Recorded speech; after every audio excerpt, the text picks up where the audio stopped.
அடுத்ததாக நமக்கு வரவேற்புரை நல்க நம் பவானி அறிவித்திருக்கோயில் தலைவர் மற்றும் மன்ற அறங்காவலர் அருள்நிதி மலர்விழி ராஜன் அம்மா அவர்களை பவானி அறிவித்திருக்கோயிலின் சார்பாக அன்போடு அழைக்கின்றோம். வாழ்க வளமுடன். வாழ்க வையகம், வாழ்க வளமுடன். இன்று ஒவ்வொரு வாரமும் வெள்ளிக்கிழமை தோறும் சிறப்பு சொற்பொழிவுக்கு அனைவரும் வருகை புரிந்திருக்கிறோம்.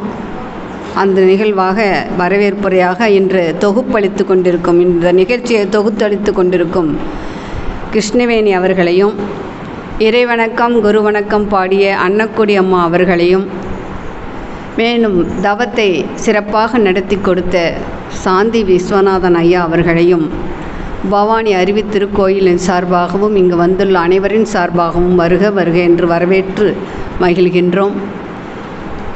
மேலும் இன்றைய சிறப்பு சொற்பொழிவாக ஏற்கனவே நிறைய பேர் வெளியூரில் இருந்தெல்லாம் வந்து கேட்டிருக்கோம்.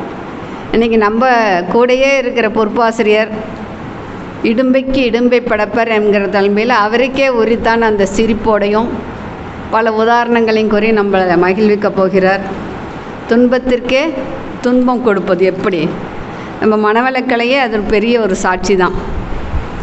இங்கே நமக்கு சாமிஜியே என்ன சொல்லி கொடுத்துருக்காரு, இயற்கை என்ற பேராட்டக்காரனுக்கு நாமெல்லாம் எடுத்தாடும் பகடை காய்கள், இடம் பெயர்ப்பான் பெய்து எறிவான் பின்பு அருள் புரிவான்னு சொல்லியிருக்கிறார். அதுபோல் நம்ம மனவளக்கலையே எவ்வளவு சினம் தவிர்த்தல், கவலை ஒழித்தல், ஆசை சீரமைத்தல், இதெல்லா பயிற்சிகளுமே நமக்கு இந்த இடும்பைக்கு இடும்பை படைப்பர் அப்படிங்கிற மாதிரி தான் இருக்குது. நம்ம சொல்லுவாங்க, இந்த கண்ணதாசன் கூட ஒரு பாட்டு பாம்பு கடிக்கையிலே பாலும் உடல் துடிக்கையில் எங்கேருந்து ஒரு சிரிப்பு. அப்போ அந்த சிரிப்பு அப்படிங்கிறது துன்பத்திற்கு எப்படி வரும் அப்படிங்கிறத, அது எப்படி நம்ம மனசை எப்படி மாற்றிக்கொள்வது, அந்த துன்பத்தையே சாமிஜி இறைவணக்கம் குரு வணக்கத்திலே சொல்கிறார் பாருங்கள். கல்லார் கற்றார் செயல் விளைவாய் காணும் இன்ப துன்பம் அவன். அந்த துன்பமாக நம்ம கூட வந்திருக்கிறதே யார்? அந்த இறைநிலை தான் நமக்கு துன்பமாக நம்முடைய கர்மவினையே தீக்க வந்திருக்குது அப்படின்னு எடுத்துக்கிட்டால் அது துன்பமாகவே தெரியாது. அப்படிங்கிறது அவருக்கே உரித்தான பல உதாரணங்களோடு நகைச்சுவையோடு நமக்கு இப்போ எடுத்து சொல்ல வந்திருக்கிறார். அவர்களையும் நம்முடைய பவானி அறிவித்திருக்கோயிலின் சார்பாக வருக என்று வரவேற்று, இங்கு வந்திருக்கும் இருபால் மெய்யன்பர்களையும் வருக வருக என்று வரவேற்று பவானி அறிவித்திருக்கோயிலின் சார்பாக வரவேற்கின்றோம். வாழ்க வளமுடன், வாழ்க வளமுடன். கடைசியாக நன்றியுரை சொல்ல இருக்கும் திருமதி அம்மா அவர்களையும் பவானி அறிவித்திருக்கோயிலின் சார்பாக வருக வருக என்று வரவேற்கின்றோம். இங்கு வந்துள்ள அத்தனை அன்பர்களையும் சிறப்பாக முறையில் இங்கு இருந்து கேட்டு நிறைவாக செல்வோம் என்று சொல்லி வாழ்த்தி வரவேற்கின்றோம். வாழ்க வளமுடன், வாழ்க வளமுடன், வாழ்க வளமுடன்.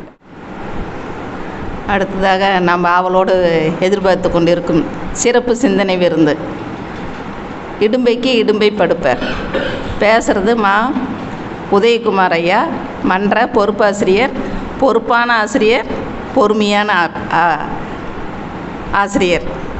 நம்மளுக்கு ஏதாவது கவலைன்னா யார்கிட்ட சொல்லலாங்க? உதயிட்டு சொல்லலாம். நம்ம பசங்கள்லாம் அந்த காலத்துலலாம் நம்ம குழந்தைகளுக்கு கவலை அப்படின்னா யார் தீர்ப்பாங்க? பெற்றவங்க தான் தீர்ப்பாங்க. இன்றைக்கி எங்கள் பொண்ணை விட சின்ன வயசு தான் உதய். ஏதாவது பிரச்சனைனா உதயிட்டு சொன்னேன்னு சொல்லுவோம். அப்படி வந்தால் போதும், நாங்கள் மன்றத்துக்குள்ளே வந்துட்டால் போதும். அவர் சொல்கிற வாசகமே என்னங்க, வந்தால் போதும், இங்கே மன்றத்துக்கு வந்தீங்கன்னாவே உங்கள் கவலையெல்லாம் இருக்காது. அப்படி இது கடந்து போக விடுங்கக்கா அப்படிங்க. அப்படி அதே நமக்கு எப்படிங்க, நம்மளுக்கு ஒரு ஆறுதலாக இருக்குது. அவர் வேதாத்திரியத்தில் எம்ஏ முடிச்சுட்டு பிஹெச்டி பண்ணிகிட்ருக்கிறார். ஆராய்ச்சி வேதாத்திரியத்தில் ஆராய்ச்சி படிச்சுட்ருக்கிறாரு. அதனால் அவங்க கருத்துக்கள்லாம் எப்படி இருக்குங்க, மேலோட்டமாக இருக்காது, நல்லா ஆழ்ந்து இருக்குது. எதுனால நம்ம அவ்வளோ கவலையோடு வருவோம். ஏதாவது பிரச்சனைன்னு சொன்னேன்னு ரொம்ப ஈஸியாக சொல்யூஷன் சொல்லிடுவோம். அப்படி அப்போ தான் நினைப்பேன். நான் எங்கள் பொண்ணுட்டு கூட சொல்லுவேன், உங்களை 2 பேர்த்தையும் பெற்றதுக்கு உதயகுமார் ஒருத்தனை பெற்றிருந்தா போதும். அப்படி நிறையா தடவை நான் எங்கள் பொண்ணுட்டு சொல்லியிருப்பேன். நான் உதயகுமார் அப்படி மனசுக்கு ஆறுதலாக ஒன்று சொல்லிடுறான். அதே மாதிரி எண்ணங்கள் தாங்க, அந்த எண்ணமே நம்மளுடைய கவலையை தீர்த்துருது. நம்மளுக்கு ஒரு சொல்யூஷன் கிடச்ச மாரி ஆயிடுது. அந்த மன திருப்தியே நம்மளுக்கு வாழ்க்கையில் அடுத்த ஸ்டெப்புக்கு போகலாம் அப்படிங்கிற ஒரு இது வந்துடுது. அதனால் அப்படி இளம் வயசாக இருந்தால் கூட அறிவில் எப்படிங்க ரொம்ப தெளிந்த அறிவு அப்படின்னு பாரதி சொன்ன மாதிரி தெளிந்த அறிவோடு பேசக்கூடியவர், நல்ல சிந்தனை விருந்த சிறப்பாக பேசக்கூடிய ஒரு நம்ம ஆசிரியர். நம்ம அவருக்கெல்லாம் நான் விளக்கம் சொல்லணுங்கிற அவசியமே இல்லை. ஏன்னா நீங்களே தனிப்பட்ட முறையிலேயே அவர்கிட்ட பழகியிருப்பீங்க, வகுப்புலையும் கலந்துருப்பீங்க. அதனால் இடும்பைக்கு இடும்பை படுப்பார் அப்படின்னா துன்பத்துக்கு துன்பம் கொடுக்காம இருக்கு. அதான் கண்ணதாசன் சொன்னார், வாசல் தோறும் வேதனை இருக்கும், வந்த துன்பம் எது வந்தாலும் வாடி நின்றால் ஓடுவதில்லை. அதே தான் மனவளக்கலையில். எந்த துன்பம் வந்தாலும் என்ன பண்ணுங்க, அனுபவித்து தீரணும். அப்படிங்கும்போது அனுபவிக்கும் போது அது ஈஸியாக போயிடும். எதுவும் சாமி சொல்லுவார், எந்த துன்பமானாலும் இந்த ஆற்றுக்கு உதாரணம் சொல்லுவார். ஆறு யாராச்சும் காவேரி ஆற்று நம்ம பார்த்தவங்க யாராச்சும் இருக்கிறோமா அப்படின்னு சொன்னால் நம்ம என்ன சொல்லுவோங்க, ஏங்க நான் பவானிலே பிறந்து வளர்ந்தேன், குமரபாளையத்தில் பிறந்து வளர்ந்தேன், நான் ஆற்று பார்க்காம இருப்பேனா அப்படின்னு சொல்லுவோம். ஆனால் மகரிஷி ரொம்ப சர்வசாதாரணமாக சொல்லுவோம், யாருமே பார்த்துருக்க மாட்டேங்க, அந்த ஊர்லேயே பிறந்திருந்தா கூட அந்த ஆற்றை பார்த்துருக்க மாட்டேங்க. ஏங்க நாம் பார்க்கும்போது இருக்கிற தண்ணி போயிடுது, வேறு தண்ணி வந்துடுது, அதனால் நீங்கள் ஆற்றை பார்த்துருக்க மாட்டீங்க அப்படிங்க. அது மாதிரி நீங்கள் பார்க்குற துன்பம் நிரந்தரமாக இருக்காது அப்படிம்பார் மகரிஷி தான். துன்பம் எப்படிங்க, போயிட்டே தான் இருக்குது, வந்துட்டே தான் இருக்குது. அப்படின்னா அந்த துன்பம் போயிடுச்சு மறுபடியும் வராதானா? சாமி உடலில் உயிர் இருக்க முட்டி பிரச்சனையும் சிக்கலும் இருந்துட்டு தான் இருக்குது. அந்த சிக்கல் இருந்து நம்ம எப்படி அமைதியாக இருக்கணும் அப்படிங்கிறத மனவளக்கலை. அது அந்த ஒருத்தர் ரொம்ப கஷ்டமாக இருக்குது அப்படின்னு ஒரு இளைஞன் வந்து சொல்லி, வாழ்க்கையே ரொம்ப துன்பமாக இருக்குதுடா, டெய்லி எந்திரிச்சா ஒரே பிரச்சனையாக இருக்குது, சந்தோஷமே இல்லை அப்படின்னு. கல்யாணம் பண்ணிக்கடா நல்லா இருக்கு அப்படின்னு சொன்னாங்க. அவன் கல்யாணம் பண்ணிட்டா சந்தோஷமாக இருக்கலாம்னு. இந்த துன்பமெல்லாம் என்ன ரொம்ப சுஜிபி அப்படின்னு தெரிஞ்சுக்குவேன், அதனால கல்யாணம் பண்ணிக்க அப்படின்னு சொன்னோடனே, ஏன் கல்யாணம் பண்ணிட்டா அதை விட பெரிய துன்பங்களை பார்க்கும்போது அதுக்கு முன்னாடி அனுபவிக்கிற துன்பமெல்லாம் எப்படி இருக்குங்க, ரொம்ப சாதாரணமாக இருக்குது. அது மாதிரி தான் நம்ம வாழ்க்கையில் எந்த துன்பம் வந்தாலும் அப்போதைக்கு நம்மளுக்கு பெருசாக தெரியும். ஒன்றும் இல்லைங்க, ஒரு தலைவலிங்கும் போது நம்மளுக்கு கஷ்டமாக இருக்குது, எங்காவது ஒரு கதவுல வச்சு விரல் நசுங்கிடுச்சு, ஒரு சின்ன கிராக் ஆகிடுச்சு, கட்டு போட்டோன்னு வச்சுக்கோங்க, தலைவலின்னு நினைப்போமா கையை நினைப்போமா? கையை நினைப்பேன். ஒரு பெரிய துன்பம் வந்தால் முதல்ல துன்பம் மறைஞ்சிரு. இந்த துன்பத்துக்கு பெரிய துன்பம் வந்து துன்பங்கள் வந்துட்டு இருக்குது, போயிட்டே தான் இருக்குது, ஆற்று தண்ணி மாதிரி. அப்படிங்கிறத நம்மளுக்கு சொல்லி கொடுத்தது நம்ம குரு. அந்த குருவோட வேதாத்திரியத்தை ஆராய்ச்சி பண்ணி சின்ன குருவாக வந்திருக்கிறாரு நம்மளுக்கு உதயகுமார். அதனால் அவருடைய சிந்தனை விருந்த நீங்கள் எவ்வளோ ஆவலோடு இருக்கிறீங்களோ அதேமாரி நான் ஆவலோடு எதிர்பார்க்குறேன். அதனால் அவருக்கு வழிவிட்டு இந்த வரவேற்புரையை நிறைவு செய்கிறேன். வாழ்க வளமுடன், வாழ்க வளம். இந்த சிந்தனை விருதை சிறப்பாக கொடுக்குமாறு உதயகுமார் ஐயா அவர்களை அன்போடு பவானி திருக்கோயிலின் சார்பாக கேட்டுக்கொண்டு நிறைவு செய்கிறேன். வாழ்க வளமுடன். வாழ்க வையகம், வாழ்க வையகம், வாழ்க வளமுடன். குரு வாழ்க, குருவே துணை.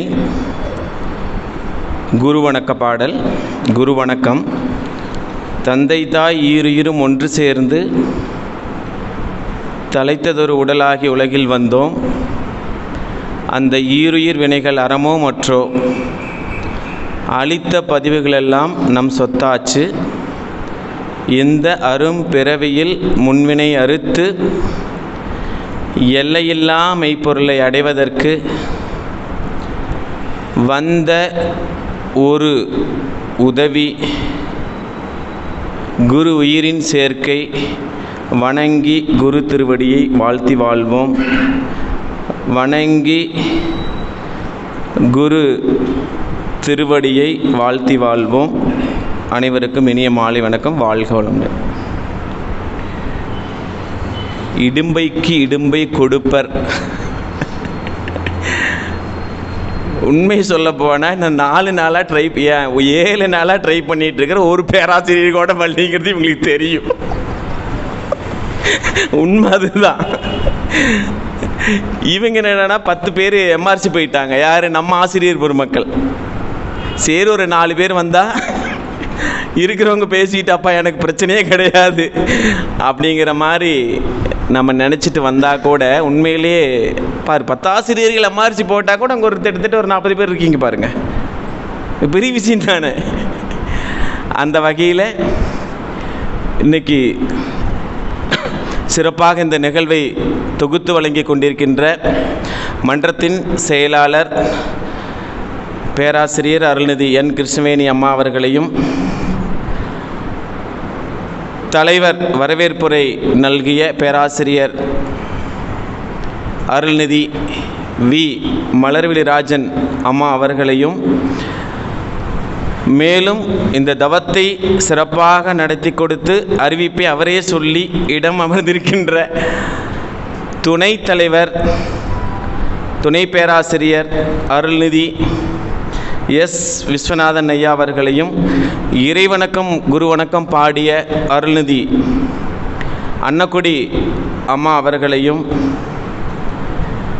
இந்த நிகழ்விற்கு நன்றியுரை வழங்குவதற்காக வந்திருக்கக்கூடிய துணை பேராசிரியர் அருள்நிதி சி. திருமதி அம்மா அவர்களையும், மேலும் இங்கு பல சூழ்நிலைகள் இருந்தால் கூட இந்த சிந்தனை விருந்திற்கு இந்த மாலை பொழுதில் வந்து அமர்ந்து ஒரு ஆன்மீக கருத்தை உள்வாங்கிக் கொள்ளலாம் என்ற ஆவலோடு இங்கே இந்த மகா சபையில் அமர்ந்திருக்கின்ற எல்லோரையும் வணங்கி வாழ்க வளமுடன் என்று குருவின் நினைவில் நின்று வாழ்த்தி, இப்பொழுது நாம் இடும்பைக்கு இடும்பை படுப்பர் என்ற சிந்தனைக்குள் செல்ல இருக்கிறோம். வாழ்க வளமுடன். ஒன்றுமே இல்லை, இடும்பை அப்படின்னாவே நமக்கு என்ன தெரியும்னா துன்பம்னு தெரியும். இடும்பைன்னு என்னன்னு தெரியும்? இடும்பை படுப்பர், இடும்பை படுப்பர். அப்போ மேலோட்டமாக பார்த்தா இது என்ன புரியுதுன்னா துன்பத்திற்கு துன்பம். அப்போ கொடுப்பர்னு போட்டிருக்க வேண்டியதானே, படுப்பர்னு போடுறாரு வள்ளுவர். கேள்வி கரெக்டா? துன்பத்திற்கு துன்பம் கொடுப்பர் அப்படி போட்டிருக்கலாம் இல்லையா? இடும்பை முழு திருக்குறள் பாருங்க. இடும்பைக்கு இடும்பை படுப்பர், இடும்பைக்கு இடும்பை படாதவர். இது சரியான குறள். இப்போ அதில் ஏன் தேடுனேன் அப்படின்னா, இடும்பைக்கு இடும்பை கொடுப்பர்னு போட வேண்டியதானே, அப்போ படுப்பர்னு ஏன் போட்டிருக்காரு? அப்போ இதில் ஏதோ ஒன்று ஒளிஞ்சிருக்குது அப்படிங்கிறத நமக்கு புரியுதுங்களா? இது ஆக்சுவலாக இடுக்கண் அழியாமை அப்படிங்கிற ஒரு அதிகாரத்துக்கு கீழே 63வது அதிகாரம்னு நினைக்கிறேன். அதில் ஒரு 10 திருக்குறள் இருக்குது. ஃபஸ்ட்டு ஒரு 3 குறள் எப்படியாவது ஒரு 10 திருக்குறள் எக்ஸ்பிளைன் பண்ணிடலாம் அப்படின்ட்டு நான் படிச்சுட்டே இருக்கிறேன். ஒரு 1, 2 ஃபஸ்ட்டு 3க்கு மேலே தாண்ட முடியல. அது அவ்வளோ ஒரு வாரத்துக்கும் அவ்வளோ நுணுக்கமாக விளக்கம் சொல்லியிருக்காரு. சரி, ஏற்கனவே நாம் திருக்குறள் சின்ன வயசுலேருந்து இந்த 2 மார்க் எழுதி நல்லா பழக்கம் இருக்குது. ஞாபகம் மனப்பாடமாக பண்ணி வச்சுருக்கிறோமே தவிர, ஆனால் அது என்ன பண்ணல, அது எழுதுனதோடு சரி அங்கேயே விட்டுட்டு வந்துட்டோம் அப்படிங்கிறது தான் உண்மையே தவிர, சரி இது லேசாக சிந்திச்சு பார்ப்போமே, வேறு ஒன்றுமே கிடையாது, லேசாக சிந்திச்சு பார்க்கலாம் அப்படிங்கிற ஒரு சும்மா ஒரு ஆர்வம். யாரும் வராதனால இந்த 3 நாளுக்குள்ளே வந்துச்சு. சாதாரண இடும்பே கிடையாது எனக்கு. அவங்க ஆலியார் போயிட்டாங்க. வீட்டில் இருக்கிற வேலையும் பார்த்துட்டு அவனையும் தாத்தி விட்டுட்டு இங்கே முத்துமாரியம்மா இல்லை. யார் வந்தாலும் நான் தான் ஹேண்டில் பண்ணணும். நேற்று மீட்டிங்கு, அதுக்கு எப்படி செக் வச்சுருக்குது பாருங்கள். ஒன்று இங்கே வா, இல்லைன்னா அங்கே போ. அந்த டைமையும் நான் ஸ்பெண்ட் பண்ண முடியாது. இவர் 4 நாளைக்கு முன்னாடியே அவங்க வரல, நீங்கள் வந்துருங்கன்னு சொன்னோன்னே சென்னை போயிட்டு நேற்றே ஃபோன் பண்ணிட்டாரு. 3 மணிக்கு நேரத்தில் வாங்க செட் பண்ணுங்கன்னு சொன்ன உடனே அவர் வர வழியில் அவருக்கு வண்டி பஞ்சரு. எத்தனை இடும்பை பாருங்க இந்த 2 நாளில் மட்டும். இதில் என்ன புரியுது? அது டெஸ்ட் பண்ணுது. நீ தலைப்பு தேர்ந்தெடுத்துட்டு இல்லை, அது சொல்ல வர்றது எனக்கு புரிஞ்சிடுச்சு. நீ என்னைக்கு தலைப்பை தேர்ந்தெடுத்தியோ அப்போ வேலை முடிச்சுன்னு சொல்லிட்டு சும்மா வச்சு செய்யுது. வந்துட்டே இருக்குது லைனா. நான் சொல்ல முடியறத மட்டும்தான் சொல்ல முடியும். சொல்ல முடியாதது சிலது இருக்கலாம் அப்படிங்கிறதையும் சொல்லிட்டு நான் உள்ளே போகிறேன். சரிங்களா? அதுக்கு முன்னாடி இந்த இடுக்கண் அழியாமை அப்படிங்கிற ஒரு அதிகாரம் என்ன? எப்பயுமே திருக்குறளுக்கோ மற்ற இதுக்கோ பார்த்தீங்கன்னா மேலோட்டமான மொழியியல் அறிவை வச்சுட்டு நம்ம ஒன்றும் பண்ண முடியாதுங்க. இங்கே யூடியூப்பில் பார்த்தீங்கன்னா சிலருக்கு சரியாக புரியறதே இல்லை. வாழ்க வளமுடன் வரக்கூடாது, வாழ்க வளத்தோடு. இவங்க என்னமோ ஞானி மாதிரியும், இவங்க தான் கிராமரை ரொம்ப பர்ஃபெக்டாக படிச்சுட்டு வந்த மாதிரியும் வீடியோ நீங்கள் பார்த்தீங்கன்னா தெரியும். அது உண்மை கிடையாது. அது ஜஸ்ட் மொழியில் அறிவது, மொழி பற்றிய அறிவை வைத்து கொண்டு அது சும்மா கமாண்ட் அடிக்கிறது. அது உண்மை கிடையாது. மகரிஷி எழுதியிருக்கிறது மந்திர ஒளி உச்சாடனங்கள் என்ன அதோட அதிர்வுகள் என்ன, பாசிட்டிவ் வைப்ரேஷனை எது ஏற்படுத்தும். இதுவரைக்கும் இருக்கிற மந்திரங்களுக்கு அர்த்தம் கிடையாது. எழுத்து, ஒளி, அதிர்வு, இது மட்டும்தான் இருக்குது. எனக்கு தெரிஞ்சு அர்த்தமுள்ள ஒரு பாசிட்டிவ் மந்திரம் வாழ்க வளமுடன் தான். இது நிறைய பேத்துக்கு புரியல. வெறும் லாங்குவேஜ் நாலேஜ் வச்சுட்டு நீங்கள் யூடியூப்பில் பார்த்தீங்கன்னா தெரியும், சும்மா சரமாரியாக கமெண்ட் போட்டுகிட்டே இருப்பாங்க. அது உண்மை கிடையாது. அப்படிங்கிறத நான் ஃபஸ்ட்டு பதிவு பண்ணிவிட்டு, இப்போ இடுக்கண் அழியாமை அப்படின்னா பாருங்கள். இடுக்கண் அப்படின்னா துன்பம்னு அர்த்தம். என்ன அர்த்தம்? நம்ம மேலோட்டமாக பார்த்தா துன்பம். அங்கே ஒரு குறள் படிச்சிங்களா? 10 ஃபஸ்ட்டு திருக்குறளில், வேண்டுதல் வேண்டாமை இலானடி சேர்ந்தார்க்கு யாண்டும் இடும்பை இல. அங்கே என்ன சொல்கிறாரு வள்ளுவர்? இடும்பைன்னு சொல்கிறாரு. யாருக்கு? வேண்டுதல் வேண்டாமை இலானடி சேர்ந்தார்க்கு யாண்டும் என்றும் துன்பமில்லைன்னு சொல்கிறாரு. அப்போ இது இங்கே இடும்பைன்னு பயன்படுத்துகிறாரு, இங்கே இடுக்கண் அழியாமைன்னு பயன்படுத்துகிறாரு. அப்போ துன்பம், நெருக்கடி, சிக்கல், சூழல் மோசமாக இருக்கும்போது என்ன செய்ய வேண்டும்? இதுதான் கேள்வி. கேள்வி புரிஞ்சிருச்சுங்களா? இடுக்கண் அழியாமை. மேலோட்டமாக பார்த்தீங்கன்னா இடுக்கண்னா துன்பம். துன்பம் அழியாமை அப்படிங்கிறது பொருள் வரும், அது உண்மை கிடையாது. அதுதான் சொல்கிறேன், அந்த வார்த்தையை கவனிக்காதீங்க, வார்த்தைக்குள் உள்ள அர்த்தத்தை கவனிங்க. இடுக்கண் அழியாமைனா துன்பம், அழியாமைனா துன்பம் வரும்போது மனம் தளராமை. அர்த்தம் கரெக்டாக இருக்கும், ஆனால் வார்த்தை சரியாக வராது. அதனால தான் திருக்குறளை நீங்கள் தேடி தேடி அது இந்த பரிமேலழகர் மாதிரி ஒரு உரையாசிரியர் இனிமேல் பிறந்து எழுதுவாங்களா அப்படிங்கிறது தெரியாது. நீங்கள் திருக்குறளுக்கு பார்த்தீங்கன்னா, இப்போ நீங்கள் கூகுளில் ஒரு குறளை போட்டிங்கன்னா லைனாக 10 பேர் 8 பேர், மூவரதராசனாலிருந்து, கலைஞர்லேருந்து, உங்களுக்கு சாலமன் பாப்பாயாவிலேருந்து நிறையா பேர் எழுதியிருப்பாங்க. ஆனால் உங்களுக்கு மனசு எங்கே திருப்தியாகும் அப்படின்னா, ஏன் அதை சொல்கிறேன்னா, கண்டிப்பாக நீங்கள் படிக்கணுங்கிறதுக்காக அதை சொல்கிறேன். யார் உரையை படிக்கலாம், கொஞ்சம் புரியாத மாதிரி இருக்கும். ஆனால் நீங்கள் பரிமேலழகர் உரை மாதிரியெல்லாம் இனிமேல் ஒன்று எழுத முடியுமாங்கிறதெல்லாம் தெரியாது. சரிங்களா? சரி, அப்படிங்கிறத சொல்லிட்டு, இடும்பைக்கு இடும்பை படுப்பர் யார்? இடும்பைக்கு இடும்பை படாதவர். யார் துன்பத்திற்கு ஆட்படவில்லையோ அவர் இடும்பைக்கு இது மேலோட்டமான ஒரு பொருள். இன்னொரு ஃபஸ்ட்டு இருக்கக்கூடிய ஒரு திருக்குறளை நம்ம பார்த்துட்டு, இடுக்கண் வருங்கால் நகுக. அங்கே என்ன சொல்கிறாரு? இடும்பை துன்பம்னு சொல்கிறாரு. இப்போ இங்கே என்ன சொல்கிறாரு? இடுக்கண் வருங்கால் நகுக. அடுத்த லைன், அதனை அடுத்தூர்வது அக்தொப்பது இல். இடுக்கண் வருங்கால் நகுக. பரவாயில்லையே, நிறைய பேர் திருக்குறள் வாய் அசைங்க, திருக்குறள் தெரிஞ்சவங்களா இருக்கிறீங்க, ஜாலியாக இருக்கு.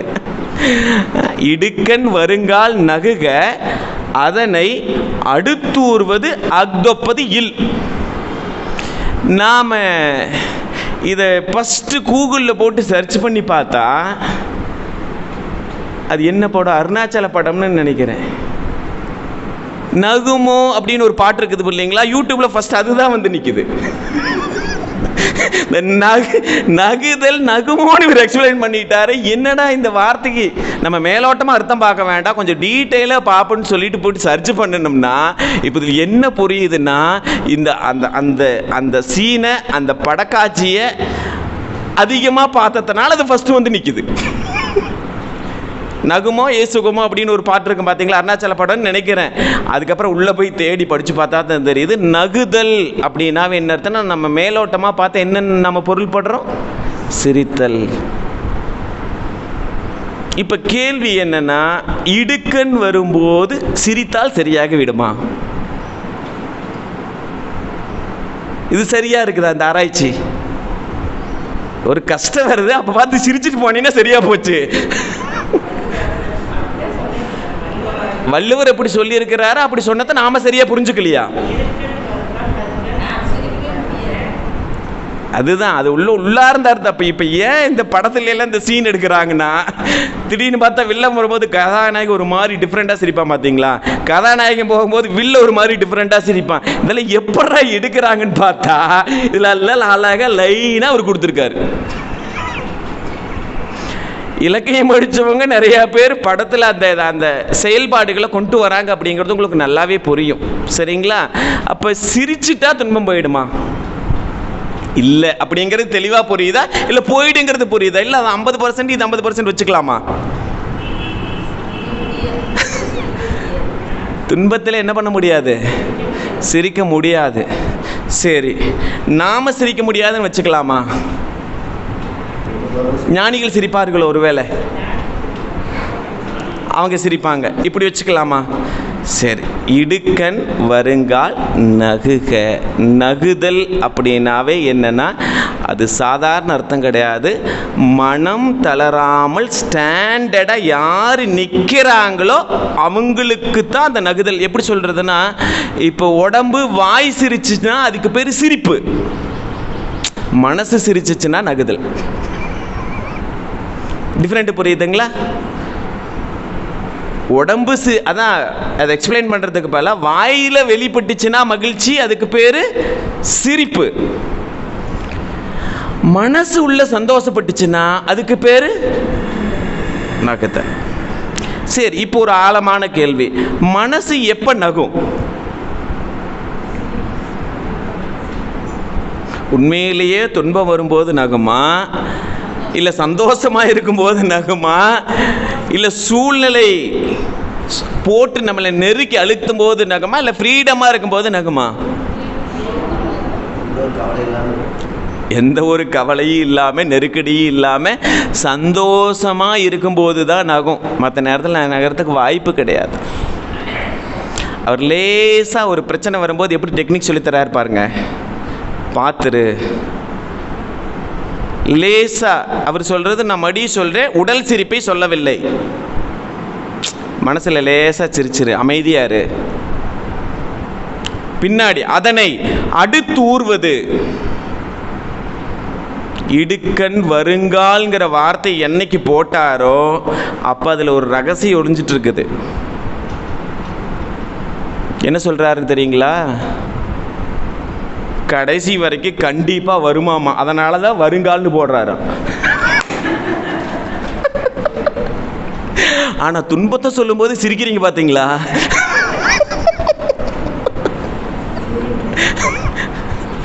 அந்த கேள்வி உங்களுக்கு புரியுதுங்களா? இடுக்கண் வந்த போதுன்னு போட்டிருக்கலாம் இல்ல.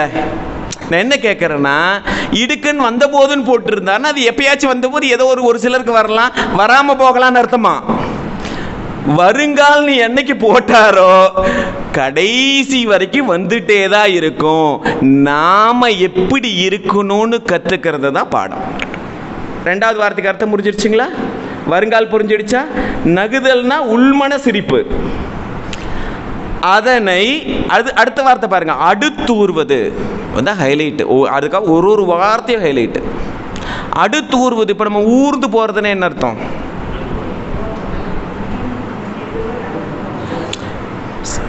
ஒண்ணுமே இல்லை, இப்படி சொல்றேனே, இப்ப ஆத்து நடுவில் பெரிய பாறை இருக்குது, தண்ணி ஓடணும்.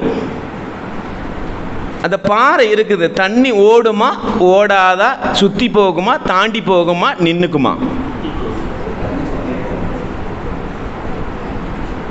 ஊர்வதுன்னா புரியுதுங்களா? இப்போ நான் அதை அப்படியே ஆப்போசிட்ல நம்மளுக்கு ஃபிட் பண்ணுவோம். நான் நடக்கிற வழியில ஒரு கல் இருக்குது,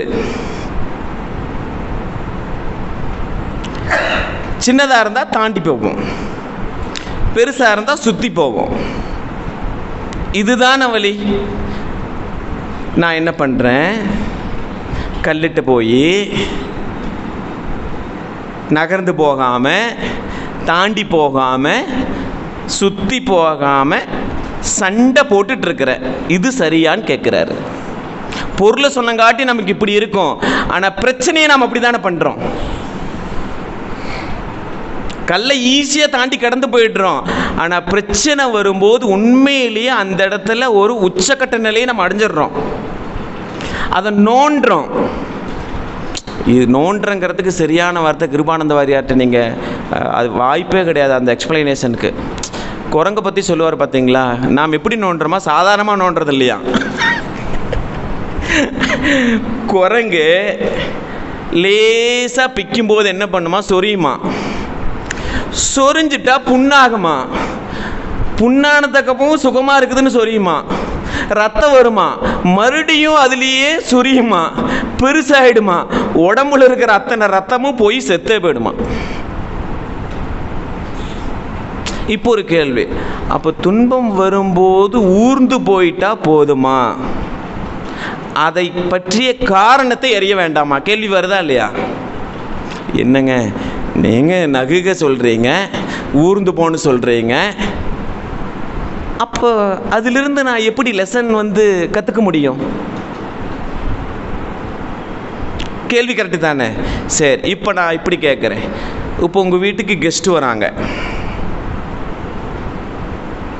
சிக்கலாகவே வச்சுக்குவோம். நீங்கள் வெளியில் அவசரமாக கிளம்பிட்டு இருக்கிறீங்க, கெஸ்ட்டு வராங்க, ஃபஸ்ட்டு என்ன பண்ணுவீங்க? வாங்கன்னு சொல்லிட்டு தண்ணியோ டீயோ காஃபியோ கொடுத்து உட்கார வச்சு ஆசுவாசப்படுத்துங்களா, இல்லை கேட்டுக்கு வெளியிலேயே நின்றுட்டு கல்யாணங்களா, சரி நான் வந்துடுறேன் பாய், இப்படி நம்ம பண்ணுவோமா?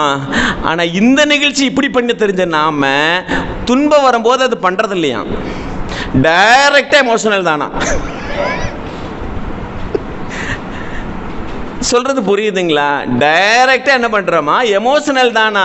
அதனால தான் அவர் என்ன சொல்கிறாரு, ஏன் உனக்கு அது பெருசாக தெரியுது அப்படின்னா மனசு அமைதியாக இல்லையா? என்னவா இல்லை? மனசு அமைதியாக இல்லை. இப்போது நீங்கள் அதே உதாரணம் பாருங்களேன். ஆற்றுல தண்ணி ஓடிக்கிட்டே இருக்கு, வேகமாக பெருவெல் அடித்து ஓடிக்கிட்டே இருக்கு.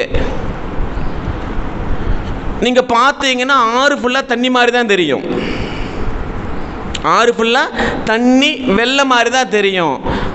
எத்தனை நாளைக்கு வரும்னு நினைக்கிறீங்க?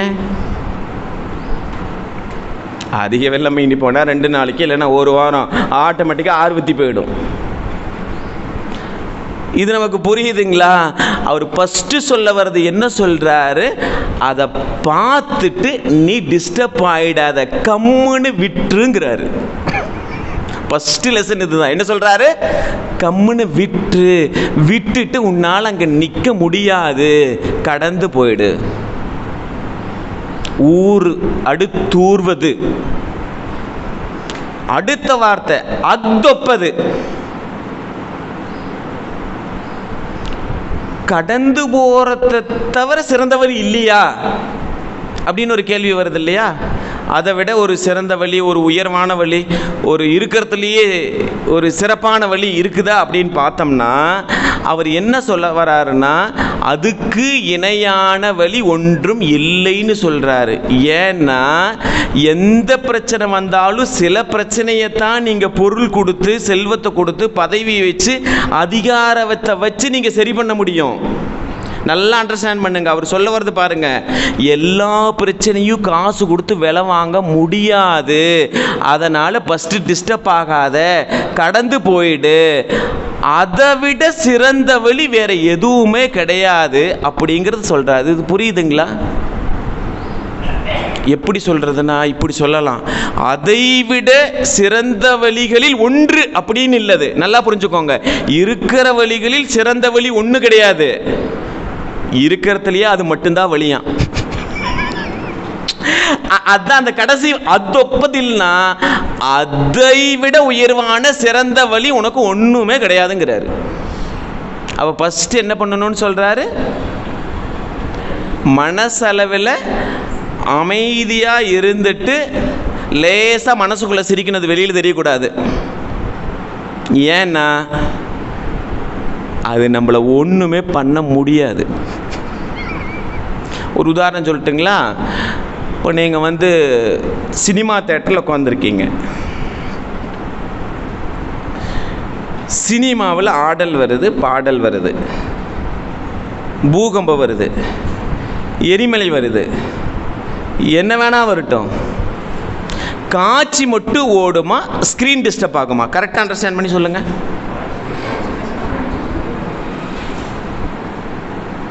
அதில் காட்சி வேணா ஓடிட்டு போகலாம், ஆனால் எது டிஸ்டர்ப் ஆகாது? ஸ்க்ரீன் டிஸ்டர்ப் ஆகாது. ஸ்க்ரீன் ஸ்டாண்டர்டாக அப்படியே நிற்கும். இதில் இருக்கக்கூடிய ரகசியம் என்னென்னா, பிரச்சனை உங்களோட உடம்பை வேணால் தொடலாம், மனசில் லேசாக டச் பண்ணலாம், சூழ்நிலையை தொடலாமே தவிர உங்கள்கிட்ட இருக்கக்கூடிய ஆன்மாவை ஒன்றும் செய்ய முடியாது. அதனால் நீ கம்முன்னு இருங்கிறாரு. இங்கே ஆன்மாவை பாதித்த ஒரு பிரச்சனை சொல்லுங்க பார்ப்போம். ஆன்மாவையே பாதிச்ச ஒரு பிரச்சனை நீங்க சொல்லவே முடியாது. பிரச்சனை வந்ததுனால மனம் ரைஸ் ஆனதுனால தான் நீங்க கஷ்டப்பட்டுருப்பீங்களே தவிர, மன அமைதிக்கு வந்துட்டு ஒரு வாரம் கழிச்சு நீங்க ஆற்ற பார்த்தீங்கன்னா தண்ணி ஆட்டோமேட்டிக்காக வத்திடும். ஸ்க்ரீனை பார்த்தீங்கன்னா ஸ்க்ரீனு நகராது, அப்படியே தான் இருக்கும். படம் மட்டுமே ஓடி முடிஞ்சிடும், ஸ்க்ரீன் ஒன்றுமே ஆகாது. இது ஓடிடும், செல்கள் மாறும். இந்த உருவத்துக்கு பல வேற உருவம் வரலாம், ஆனால் ஆன்மாவை என்ன பண்ண முடியாது? ஒன்றுமே பண்ண முடியாது. அதனால் நீ ஒன்றும் கவலைப்படாத, ஸ்டாண்டர்டாக அப்படியே நில்லு, பார்த்துக்குவோம். இந்த மனநிலை நமக்கு இருக்குதான்னு பாருங்க. என்னங்க வந்துட போகுது? மீறி போனால் கல்யாணம் பண்ணிட்டு குழந்தைங்களோட சின்ன சின்ன இது வரும், மீறி போனால் வாழ்க்கை லைஃப் பார்ட்னர் கூட சின்ன சின்ன இது வரும், தொழிலில் பிரச்சனை ஏதாவது வரும், லாபம் வரும், நட்டம் வரும், வேறு என்ன தலை போகிற விஷயம் நமக்கு என்ன வருது? அப்போ இதுக்கு என்ன வழி அப்படின்னா, நாம் மனம் அமைதி இழக்கிறதுனால என்ன பண்ணுறோமா, கற்பனையான ஒரு வலையில் போய் சிக்கிட்டு நாளைக்கு அப்படி நடந்துடுமான்னு பயத்தில் இருக்கிறோமா. ஒரு சின்ன கதை சொல்கிறேன் பாருங்களேன். ஒரு ஞானி பயிற்சி நடத்திட்டு இருக்காரு, ஆன்மீக பயிற்சி. அவர் புதிய அன்பர் ஒருத்தர் பயிற்சிக்கு வராரு. அவர் தனியாக ஹால் கொடுத்து தங்க வச்சிருக்காரு. நைட்டு நல்லா தூங்கிட்டு காலையில் ஃப்ரெஷ்ஷாக வா அப்படின்னு சொல்லிட்டாரு. அவர் ஃப்ரெஷ்ஷாக வராரு, ஒன்றுமே இல்லை. அவர் என்ன சொன்னாரோ அது போல் தூங்கிட்டு வந்துட்டாரு. காலையில் விடிஞ்ச உடனே அவர் படுத்திருந்தார் இல்லையா, அந்த பெட்டுக்கு அடியில் ஒரு பாம்பை அப்படியே வெளியில் எடுக்கிறாரு.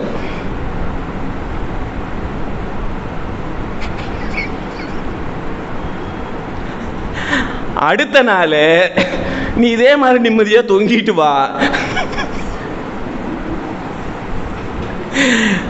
இதே போல நீ நிம்மதியாக தூங்கிட்டு வா அப்படின்னு சொல்லிட்டு அவர் பாம்பை வெளியே எடுத்து தான் வைக்கவே கிடையாது. ரெண்டாவது நாள் அவர் தூங்கலை. இப்ப கேள்வி, பாம்பினால் பயமா, பாம்பை பற்றி எண்ணத்தால் பயமா? கரெக்டா சொல்லுங்க பாப்போம். ஏன்னா பாம்பே இருந்துச்சு, பயம் இல்லை. பாம்பு இல்லை, ஆனா பாம்பு இருக்குதுங்கிற எண்ணம் இருக்குது. அதனால தான் சித்த விருத்தி நிரோதக. சித்த விருத்தினா வேற ஒண்ணுமே கிடையாது. மனசிலிருந்து வரக்கூடிய எண்ணங்கள் அப்படி எழுந்துட்டே இருக்குமா. என்ன பண்ணிட்டே இருக்கும்?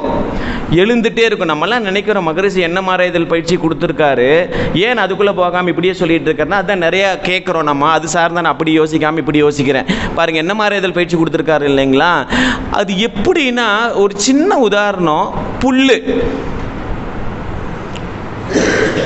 அதில் என்ன டெக்னிக் இருக்குதுன்னா, மற்ற தாவரங்கள் மற்ற ஏதாவது செடி கொடிகள் பார்த்தீங்கன்னா சிலது சில மண்ணில் தான் வரும்.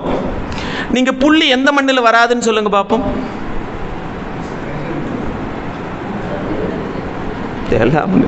அவர் தெளிவாக சொல்கிறாரு.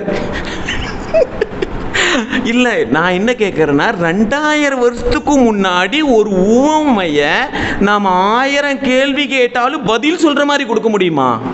ஏன் அவர் புல்லை கொடுக்குறாரு அப்படின்னு கேள்வி கேட்டால் அந்த சாஃப்ட்வேர் அதே சொல்லுது. வேற எதுவும் ஓமை காட்டியிருக்கலாம் இல்லை. இப்போ என்னத்துக்கு ஏன் புல்லுன்னா ஒன்றுமே இல்லை. புல் ரொம்ப பார்த்தீங்கன்னா ரொம்ப சாதாரணமாக இருக்கக்கூடியது. நல்லா புரிஞ்சுக்கோங்க, ரொம்ப சின்னது, நிறையா இருக்கும்.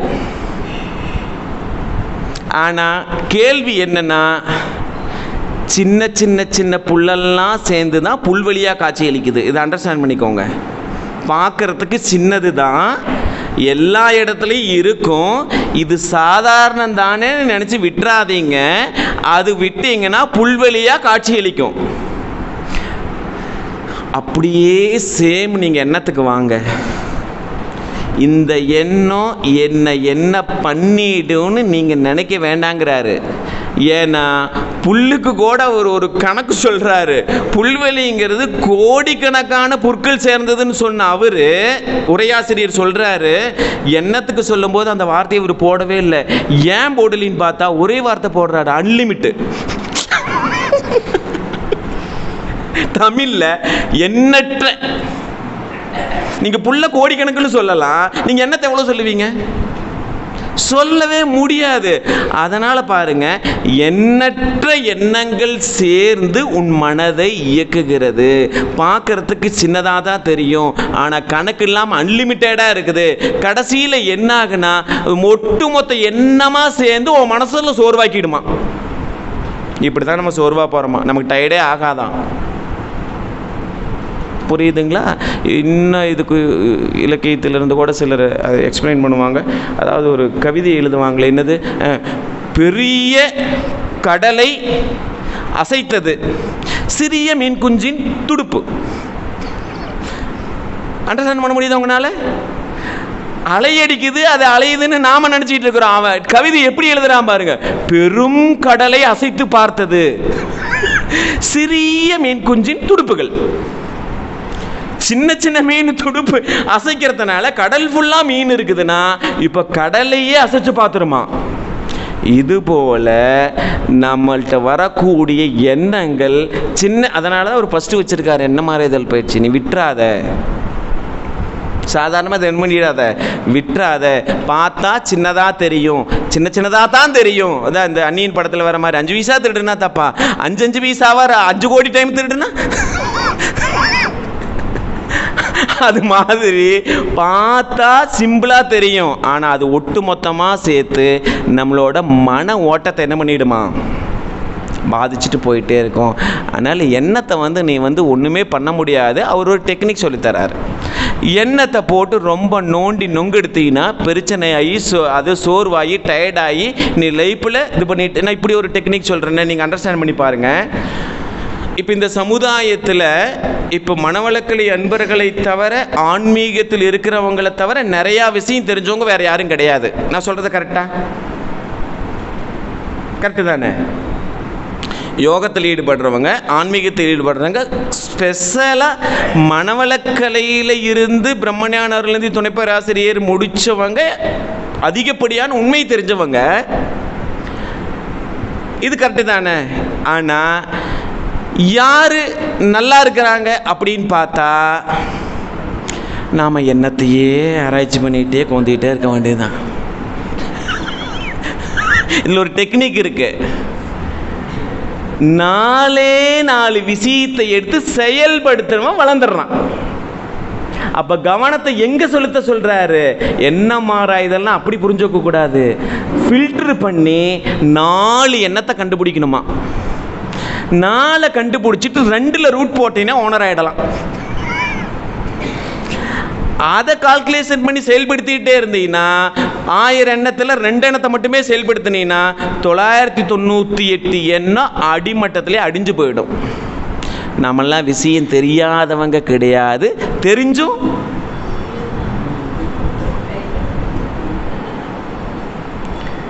நம்மெல்லாம் விதவிதமாக 1000 தவறுகளை பண்ணுபவர்கள் கிடையாது. ஒரே தவறை 1000 முறை பண்ணுபவர்கள். விதவிதமாக தப்பு பண்ணுறவங்க கிடையாது. நம்ம ஒரே தப்பை விதவிதமாக பண்ணுறவங்க. கரெக்டாக இருக்கா? இப்போ ஏன் இம்ப்ரூவ்மெண்ட் வரலின்னா ஆழ்ந்த ஆராய்ச்சி இல்லை. ஆராய்ச்சியே தெரிஞ்சாலும் அதை ஃபாலோ பண்ணுறதில்ல. அப்படியே ஃபாலோ பண்ணினாலும் நீடிப்பு தொடர்ச்சி இல்லை. அப்படியே தொடர்ச்சி இருந்தாலும் அதில் முழு மனநிறைவு இல்லை. இது எல்லாம் உங்களுக்கு இம்ப்ரூவ்மெண்ட்டுக்கான வார்த்தைகள். கரெக்டா? அப்போது அடுத்தூர்வது அது ஒப்பது இல் அப்படின்னு போட்டுட்டு ஏற்கனவே நாம் ஒன்று வச்சிருக்கிறோம் இல்லையா, அங்கே ஒன்று ஒழிச்சு வச்சுட்டு வந்திருக்கிறோம். எது? இடும்பைக்கு இடும்பை படுப்பர். இப்போ நகுதல்னா என்ன, இடும்பை வரும்போது என்ன பண்ணணும், அது ஒரு 3 டெக்னிக் அவரே சொல்லியிருக்காரு. என்ன பண்ணுறாரு, ஃபஸ்ட்டு நகை சொல்கிறார், வேடிக்கை பார்க்க சொல்கிறார், மனசளவில் அமைதியாக இருக்க சொல்கிறாரு. 2வது ஊர்ந்து கடந்து செல்ல சொல்கிறாரு, இது 2வது பாயிண்ட். 3வது அதை விட சிறந்த வழியே இல்லைன்னு சொல்கிறாரு. இது 3 அண்டர்ஸ்டாண்ட் ஆயிடுச்சா? இப்போ நம்ம அடுத்த குறளுக்கு போவோம். என்ன, இடும்பைக்கு இடும்பை படுப்பர்.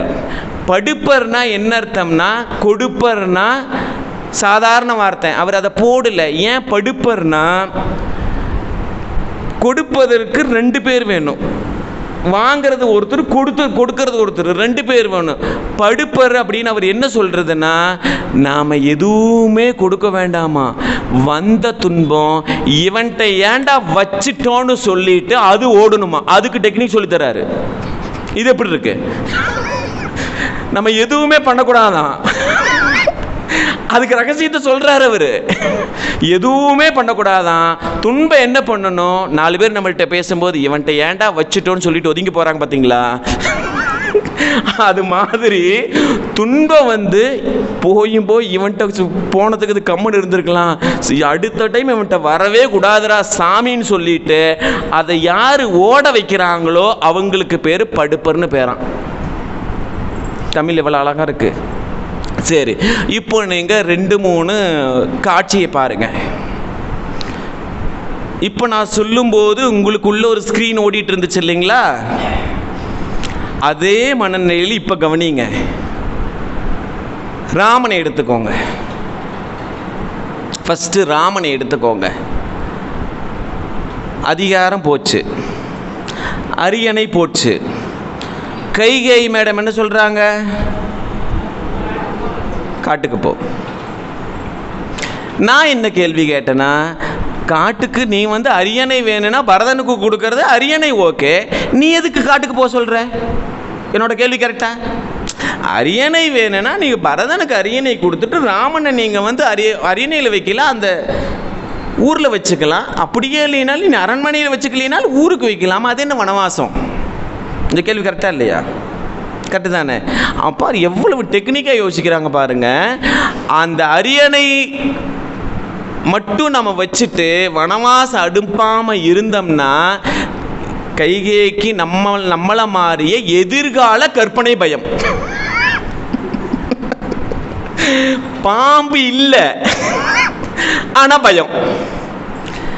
சாதாரணமாக இருக்கக்கூடிய அரச குடும்பத்தில் இருக்கிறவங்களை போல் அவங்க 2 பேர்த்தையும் பரதனையும் ராமனையும் அந்த அம்மா நினச்சிக்கிறாங்க.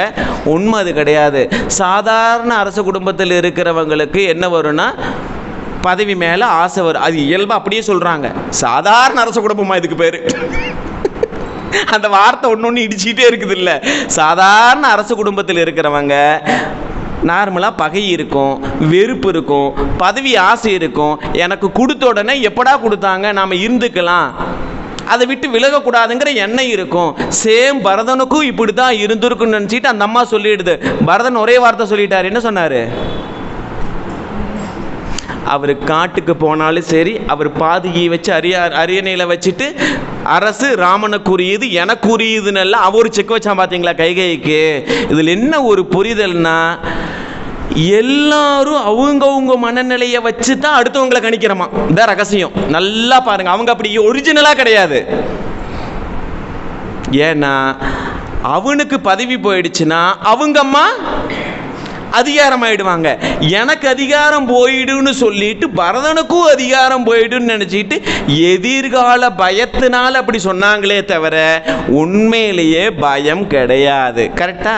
இப்ப கற்பனையா பண்றோமா இல்ல நடந்ததை நினைச்சு பண்ணாங்களா? நல்லா அண்டர்ஸ்டாண்ட் பண்ணுங்க. கற்பனை இது.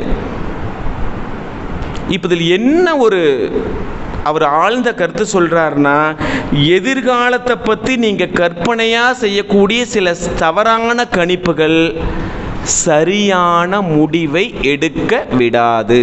பாயிண்ட் நம்பர் 1, சரியான முடிவை எடுக்க விடவே விடாது. அப்படிக்கே நீங்கள் அவசரப்பட்டு முடிவு எடுத்தாலும் காலத்தால் ஜெயிக்காது. நான் எடுத்துட்டு என்ன பண்ணுவீங்க? ஸ்டாண்டர்ட் கிடையாது,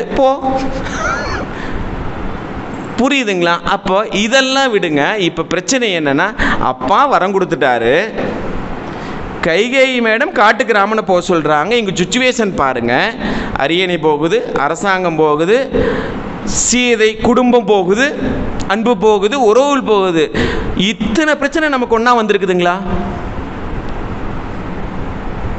நான் என்ன சொல்கிறேன்னா, இப்போ இந்த அரங்கத்தில் இருக்கக்கூடிய நமக்கு இங்கே இருக்கிற ஒருத்தருக்காவது இத்தனை பிரச்சனை வந்திருக்குதான்னு பாருங்கள். நடுத்தருவில் நிற்கிறோமா மகிழ்ச்சி மாதிரி. நம்ம டைனோசர் படம் பார்த்தீங்கன்னா தெரியும், அவன் பாத்ரூமில் தன்னந்தனியாக அப்படி கையை ஆட்டிகிட்டு இருப்பான், அப்படியே வாயில் வந்து கவ்விட்டு போகும். மகரிஷி அந்த மாதிரில இருந்தார். குடியிருக்கிறாரு, உள்ளே இருக்கும்போது கூரை பிச்சுக்கிட்டு போயிடுச்சு, தன்னந்தனியால் ஒத்தையாக நின்னார்ல. அந்த மாதிரி சூழ்நிலையும் நமக்கு வந்திருக்குதான்? கிடையவே கிடையாது. மகரிஷிக்காவது நேரடியாக வந்திருக்குது, ராமனுக்கும் நேரடியாக வந்திருக்குது. இத்தனை போக சொல்லும்போது அவ ஃபஸ்ட்டு என்ன பண்ணியிருக்கணும்? நீங்கள் சொல்வது தவறு, நகுக, அண்டர்ஸ்டாண்ட் பண்ணுங்க. நாமளாக இருந்தால் என்ன பண்ணியிருப்போம்? எது சண்டை போட்டிருப்போமா? ஃபஸ்ட்டு அதானே பண்ணியிருப்போம். நீங்கள் பண்ணுறது சரியில்லை, இது ஆட்சி கிடையாது, இருக்கிறதுலையே மோசம், ஏதோ 4 வார்த்தை. அவர் ராமன் ஒரு வார்த்தை கூட பேசலையா? இல்லை, நான் வனவாசம் செல்கிறேன், அதெல்லாம் பதில் கிடையாது. ஹைலைட் என்னென்னா, ஏதோ உடனே புறப்படுறேன். ஹைலைட் பார்த்தீங்களா? இப்போ கேள்வி என்ன? சிக்கல், நெருக்கடி எல்லாம் ஒன்று தான். இவன் மனம் தளராம இருந்ததனால இப்படி ஒரு முடிவு எடுத்தானே தவிர, ஒருவேளை மனம் தளர்ந்திருந்தால் அவன் எதிர்த்து பேசி ஏதாவது பண்ணி அந்த ஆட்சியில் மக்களிடம், குடும்பத்தில் கண்டிப்பாக கன்ஃபியூஸ் வந்திருக்குமோ, வந்திருக்காதா? அதை பொறுமையாக ஏற்றுட்டு, இல்லை அப்பா வரம் கொடுத்துட்டாரு அவர். இப்போ இதில் எது ஒரு ரகசியம் இருக்குது என்னன்னா, கஷ்டம் வரும்போது எனக்கு என்ன வேணும்னு பார்க்காம, இதை அண்டர்ஸ்டாண்ட் பண்ணிட்டீங்கன்னா நீங்கள் ஜெயிச்சிடுவீங்க. கஷ்டம் வரும்போது எனக்கு என்னன்னு வேணும்னு பார்க்காம, எது கடமைன்னு பார்த்தீங்கன்னா சால்வ் ஆகிடும். என்னன்னு பார்க்கணும், எது என் கடமை. இல்லை இதை பண்ணியிருந்தா நான் ஸ்டாண்டர்டாக இன்னொரு 10 வருஷம் இருக்கு. ஏன் அவனை வனவாசம் போக சொன்னா? கைகேயி பரதனை வச்சுக்கிட்டே ஒருவேளை ராமன் ஊரில் இருந்தாங்கன்னா பரதனுக்கு மதிப்பு இருக்காதான், அரசனா ஏற்றுக்க மாட்டாங்களாம். 14 வருஷம் ஏன்? அப்படி ஒரு கேள்வி இருக்குது. இல்லை ஏன் 14 வருஷம்னா, 14 வருஷம் அனுப்பிச்சிட்டோம்னா ஒரு தலைமுறைக்கே தெரியாமல் போகணுமா? அதுதான் சூழ்ச்சி. ராம யாருன்னு தெரியக்கூடாது. போயிட்டு ரிட்டர்ன் வரும்போது ராமன் அது யாரு? திட்டத்தட்ட ஒரு தலைமுறைக்கே உங்களுக்கு காலி ஆகிடுது இல்லையா? அதனால் அந்த சூழ்ச்சி. இப்போ ராமனோட மனநிலையை நீங்கள் அண்டர்ஸ்டாண்ட் பண்ணுங்க. அவன் நகுதல் செஞ்சுட்டு அப்படியே ஸ்டாண்டர்டாக கலங்காம, நகுதல் அப்படின்னா மனம் கலங்காத நிலை. இதுதான் ஆன்சரு. நகுதல்னா என்ன? மனம் கலங்காத நிலை எதுவோ அதுக்கு பேர் நகுதல்னு பேர். நீங்கள் பிரச்சனை வரும்போது நாம் இப்படி இருக்கிறோமான்னு ஒன்றா அண்டர்ஸ்டாண்ட் பண்ணி பார்த்துட்டிங்கன்னா, நீங்கள் வேறு ஒரு இதில் பாருங்களேன். நீங்கள் வந்து ஒரு பெண்ணுக்கு இருக்கவே முடியாத ஒரு, அது எப்படி சொல்கிறது, அவமானம். யாருக்கு? மகாபாரதத்தில் திரௌபதிக்கு. துகிலுரியத்தை விட, வஸ்திரத்தை பறிக்கிறத விட மிக சிறந்த அவமானம் வேற ஏதாச்சும் இருக்குதான் அண்டர்ஸ்டாண்ட். ஏன் அதை காட்டுனானா, அதை விட அவமானமே கிடையாதான். இப்ப கேள்வி என்னன்னா, அந்த நேரத்தில் அவர்கள் பயப்படவில்லை, வாதாடவில்லை, எதிர்க்கவில்லை, இருக்கிறத அப்படியே ஏற்றுட்டு போயிட்டான். ராமன் என்ன பண்ணுனா, ஏற்றுட்டு காட்டுக்கு போய் புரிஞ்சுக்கக்கூடிய விஷயம். இப்போ ஒரு ரகசியம் இருக்குது. யாருக்கு பிரச்சனை வரும், யாருக்கு சிக்கல் வரும், யாருக்கு நெருக்கடி வரும்னா, யார் தர்மத்தை கடைபிடிக்கிறார்களோ அவர்களுக்கு தான் வரும். ஆனால் அவங்களுக்கு வரும்போது நம்ம சிரிக்கிறோம் பார்த்தீங்களா? ஆனால் நம்ம எப்படி கேள்வி, எனக்கு எப்படி வரலாம் கேள்வி நம்ம எப்படி கேட்குறோம்? அவர் சொல்கிறாரு உனக்கு தான் வரும். நீ கேள்வி கேட்குறீங்களே, எனக்கு எப்படி வரலான்னு கேள்வி கேட்டீங்கன்னா அவர் திருவள்ளுவர் ஞானிகள் பதில் சொல்றாங்க. உனக்கு வரும்னு சொல்லல, அதுக்கு தான் ஒரு வார்த்தை போடுறாங்க. யார் தர்மத்தை கடைபிடிக்கிறீர்களோ, யார் அறநேர்மையை அவங்களுக்கு தான் என்ன வரும். இது ஔவையார்ட்ட நீங்கள் கம்பேர் பண்ண பார்க்கலாம். எப்படி? ஃபர்ஸ்ட் லைன் என்ன? அறம் செய்ய விரும்பு. ரெண்டாவது லைன் என்ன? ஆறுவது சினம். மறைமுகமாக ஔவையார் என்ன சொல்றாரு? அறம் செய்யறவங்க தான் சினம் வரும். பித்தலாட்டம் பண்றவங்க எதை பற்றியும் கவலைப்படுறதில்ல, அவன் பாட்டுக்கு போயிடுவான். அவனுக்கு இது கோவம் வருது. நிறைய பேர் இந்த ரகசியத்தை புரிஞ்சுக்கிறது இல்லை. நிறையா தப்பு பண்ணிட்டு அவன் பாட்டுக்கு ஜாலியாக போயிட்டே இருப்பான். அவனுக்கு கோவம் வராது. நீங்கள் கோவம் வராதனால நல்லவன் நினச்சிக்காதீங்க. ஏன்னா இது சரியா நீங்கள் அண்டர்ஸ்டாண்ட் பண்ணிட்டீங்கன்னா ஏமாத்து போயிடுவீங்க. தெளிவாக சொல்றாங்க பாருங்க. யாருக்கு? அறம் செய்பவர்களுக்கு தான் சினம் வரும். அதான் ரெண்டாவது ஆறுவது சினம் வரும். கம்முன்னு ஆறி போயிடும். அது ஸ்டேட்மெண்ட் உங்களுக்கு புரியுதுங்களா? ஆறுவது சினம் ஒன்றுமே இல்லை. இப்போ பாரு, வீட்டில் ஏதாவது ஒரு 5 நிமிஷம் வெயிட் பண்ண முடியலனா கொஞ்சம் அப்படி பஸ்டில் இருந்த பழக்கம் அப்படி நாக்கு துடிக்கும். சாப்பாடு போடுறதுக்கு 5 நிமிஷம் ஆகுன்னு வச்சுக்கோங்களேன். என்ன பண்ணுறதுன்னு போட்டு தொண்டை விரிச்சு போட்டு காய்கறி பயிற்சி பண்ணிட்டோம்னா இங்கே சாப்பாடு ஆடிட்டு இப்படித்தான் நம்ம முடிவெடுக்கணுமே தவிர ஒன்னொன்றுக்கு என்ன பண்ணிட்டு எடுத்து பேசி பண்ணிட்டு இருந்தோம்னா நம்ம என்ன பண்ண முடியாது, ஒன்றுமே பண்ண முடியாது. அப்போ 2 ரகசியம். ஒன்று, அறம் செய்கிறவங்களுக்கு தான், தர்மத்தை ஃபாலோ பண்ணுறவங்களுக்கு தான் என்ன வரும்? துன்பம்ங்கிறத விட அது சரியான வார்த்தை சொல்லவே முடியாது, இடுக்கண். ஏன்னா துன்பம் அப்படிங்கிறது அவர் இன்னொரு உவமை சொல்றாரு. எப்படா துன்பம் வரும்னு கேட்டா, வெள்ளத்தனைய.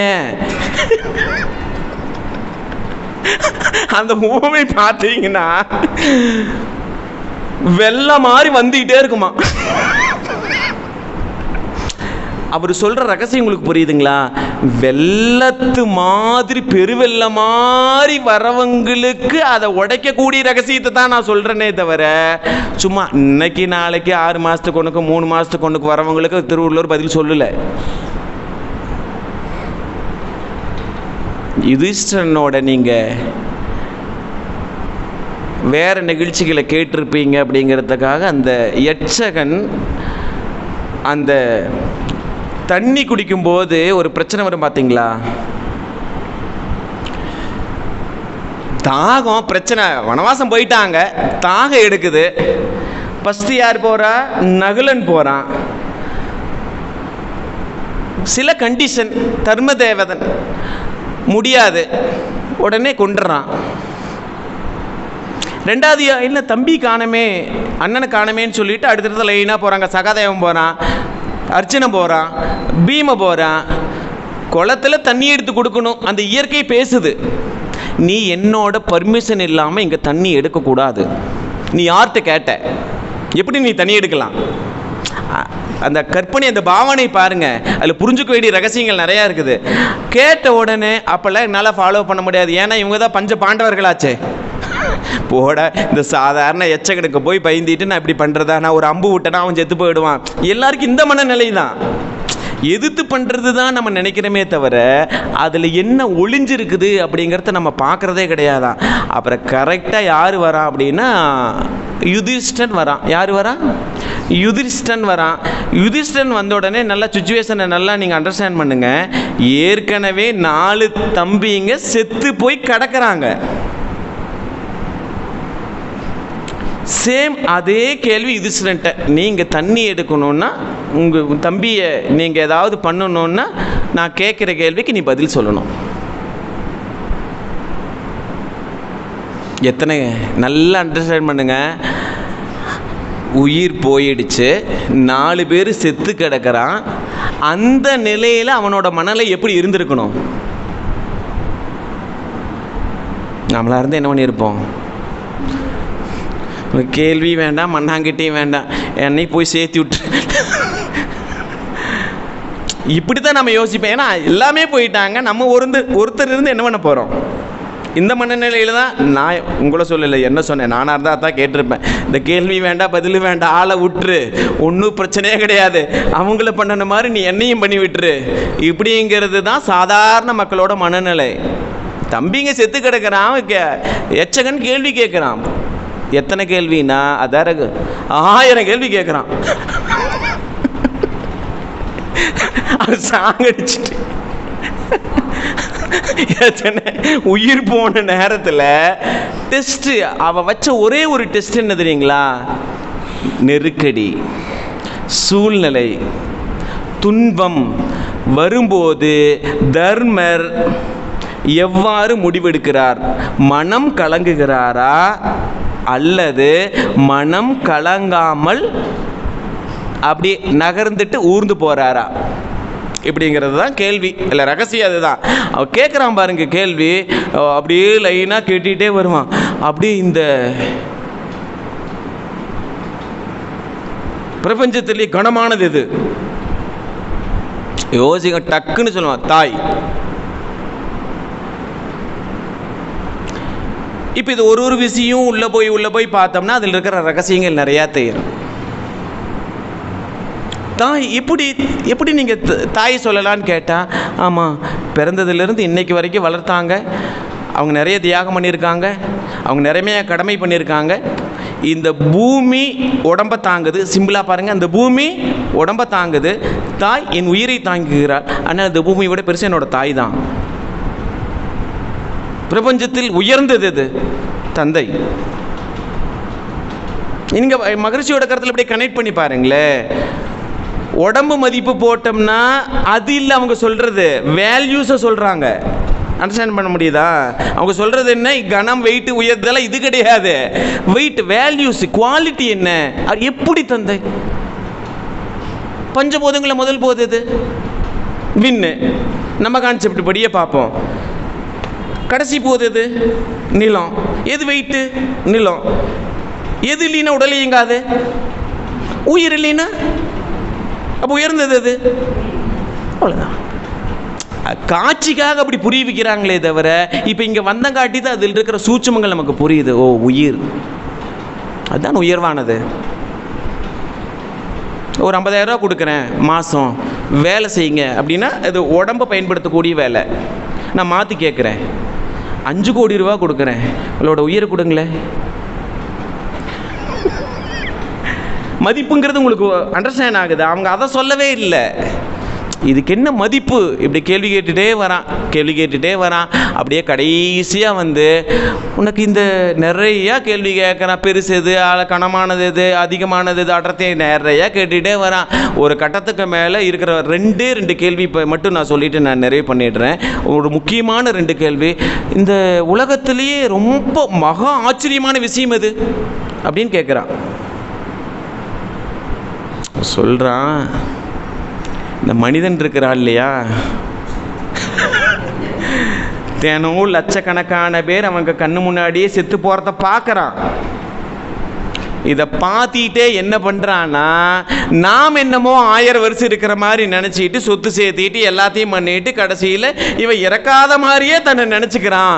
இதுதான் எனக்கு இருக்கிறதுலே ஆச்சரியமான விஷயம். இப்படி ஒரு உயிரினத்தை நான் பார்த்ததே இல்லை. அதான் அர்த்தம். நம்ம கண்ணு முன்னாடி ஒரு நாளைக்கு லிஸ்ட் எடுத்தாவே எத்தனையோ பேர் இறந்து போகிறாங்க. அப்போ நாம் அதை கண்ணில் பார்த்துட்டு நாம் என்ன மனசில் நினைக்கிறோமா? இல்லை நான் செத்து போக மாட்டேன்னு ஒரு நினைப்பை உள்ளே வச்சுக்கிட்டு நம்ம வாழ்க்கை வாழ்கிறோமா? இக்கட்டான ஒரு கேள்வி. அந்த தர்மதேவம் மகிழ்ந்ததே அந்த இந்த பதிலுக்கு தான். ஒரே ஒரு கேள்வி, உன் தம்பிகளில் ஒருவனுக்கு மட்டும் உயிர் கொடுப்பேன், யாரை தேர்ந்தெடுப்பாய்? ரொம்ப கஷ்டமான பதில் இது. 4 பேர் செத்து கிடக்குறாங்க. ஆனால் இந்த கேள்வி எவ்வளவு புத்திசாலித்தனமாக இருக்குது பார்த்தீங்களா? நம்ம யாரை செலக்ட் பண்ணுவோம்? இருக்கிறதுலே அர்ஜுனன் ஃபேமஸ். அவன் மட்டும் வந்துட்டானா ஒரே ஒருத்தன் போதும், போரில் ஜெயிச்சிடலாம். பீமன் இருக்கிறான், அவன் மட்டும் அவன் வலிமையோட அடையாளம். அது அர்ஜுனன் திறமையோட அடையாளம். இவங்க 2 பேர்த்துல ஒருத்தர் வந்துட்டா கூட ஓரளவுக்கு எல்லாத்தையுமே ஜெயிச்சிடலாம். ஆனா அவன் யாரை முடிவெடுக்கிறான்? யாரு? யுதிஷ்டன் யாரோட புத்திரன்? குந்தியோட புத்திரன். கரெக்டுங்களா? அங்க இருக்கிறது யாராரு? யுதிஷ்டன், தர்மன், இன்னொருத்தர் யாரு? பீமன். மாத்ரினியோட புத்திரன் யாராரு? நகுலன், சகாதேவன். நகுலன் செலக்ட் பண்றான். இது ஆழமான ரகசியம் என்னன்னா, கஷ்டமான நெருக்கடி வரும்போது தர்மன் தனக்காக யோசிக்கிறாரா?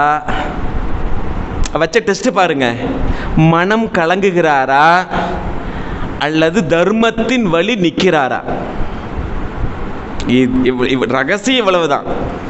மனம் கலங்குகிறாரா, பயப்படுகிறாரா, எதிர்கால பலனை யோசித்து இதில் ஏதாவது பயன்படுத்துகிறாரா அல்லது தர்மத்தை அவர் நிலைநாட்டுவாரான்னு ஒரு கேள்வி. இந்த கேள்விக்கு யுதிஷ்டன் சொன்னதுதான் சரியான பதில். நான் நகுலனை தேர்வு செய்கிறேன்.